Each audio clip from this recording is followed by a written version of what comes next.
Grabe, Direk Maris. Now on your 4th week. Yes. Grabe.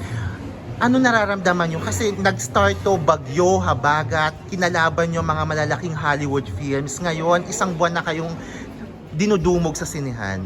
Maris.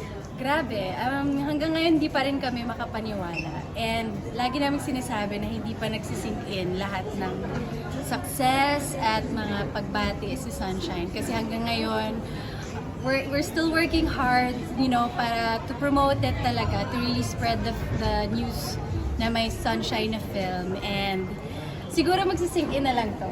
Tapos na yung run, sinimulan. Pero thank you sa lahat ng mga sumuporta, sa lahat ng mga nanood. Direk, your thoughts?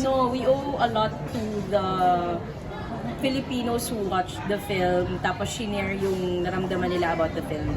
Parang ito yung effect ng word of mouth.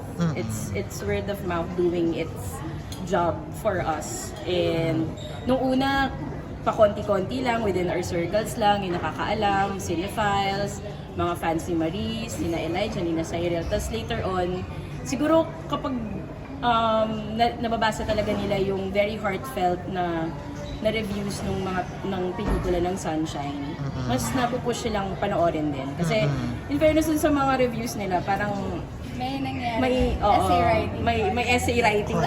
Correct.